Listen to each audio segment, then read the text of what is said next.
ഇന്ന് ടൗണിൽ പോയപ്പോൾ കുറച്ച് മാങ്ങ കിട്ടി കേട്ടോ. ഇത് ഷോപ്പിൽ നിന്ന് വാങ്ങിയതല്ല.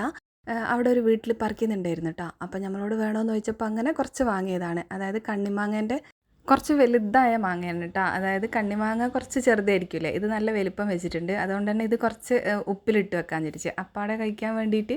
അതിൻ്റെ കൂടെ പുളിയില്ലാത്ത കുറച്ച് മാങ്ങയും കൂടെ കിട്ടിയിട്ടാ. അതായത് ഇവിടെ നമ്മൾ ഒളൂർ മാങ്ങ എന്നൊക്കെ പറയാം കേട്ടോ. പഴുത്താൽ നല്ല മധുരമുള്ളൊരു സൈസ് മാങ്ങയില്ലേ, അതിനധികം പുളി ഉണ്ടാവില്ല. അപ്പോൾ അത് അച്ചാറിടാൻ വേണ്ടിയിട്ട് ഞാനിതാ കഴുകിയിട്ട് ഒട്ടും വെള്ളമില്ലാതെ, വെള്ളമൊക്കെ ഒരു കോട്ടൺ തുണി കൊണ്ട് തുടച്ചെടുത്തിട്ട് ഇതാ ചെറുതാക്കി കട്ടാക്കി വെച്ചിട്ടുണ്ട്. അതുപോലെ തന്നെ അതിലേക്ക് ഇഞ്ചിയും പിന്നെ കുറച്ച് വെളുത്തുള്ളിയും കൂടെ ഇങ്ങനെ നീളത്തിൽ കട്ടാക്കി എടുത്തിട്ടുണ്ട് കേട്ടോ.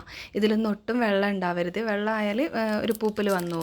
അപ്പോൾ ഇതാ അതൊക്കെ കട്ടാക്കി ഇനിയിപ്പോൾ ഇതാ കുറച്ച് എണ്ണ ഒഴിച്ചിട്ട് കടുക് പൊട്ടിച്ച് ഇഞ്ചിയും വെളുത്തുള്ളിയും അതുപോലെ ഒരു പച്ചമുളകും കൂടെ ചെറുതായി കട്ടാക്കി ഇട്ട് കൊടുത്തിട്ടുണ്ട്.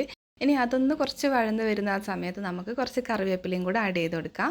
ഇനി ഇതിലേക്ക് വേണ്ടത് പൊടികളാണ് കേട്ടോ. അതായത് മുളക് പൊടി, കാശ്മീരി മിക്സ് ആയിട്ടുള്ള മുളക് പൊടി ഞാനൊരു 3 ടേബിൾ സ്പൂൺ ഇട്ടിട്ടുണ്ട്. പിന്നെ കുറച്ച് മഞ്ഞൾപ്പൊടിയും പിന്നെ ഇതാ ഒരു 1/2 ടീസ്പൂണിൻ്റെ അടുത്ത് കായപ്പൊടി. ഇത്രയും മാത്രമേ പൊടികൾ ചേർത്തിട്ടുള്ളൂ കേട്ടോ. പിന്നെ നമുക്ക് അത് ഫ്ലെയിം ഓഫ് ചെയ്തതിൻ്റെ ശേഷം ഇതാ കുറച്ച് വിനാഗിരിയും അതുപോലെ തന്നെ നമ്മൾ കട്ടാക്കി വെച്ച മാങ്ങയും കൂടെ ഇട്ട് കൊടുത്തിട്ടുണ്ട്.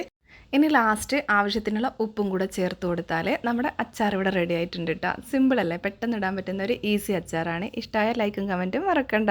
ബൈ.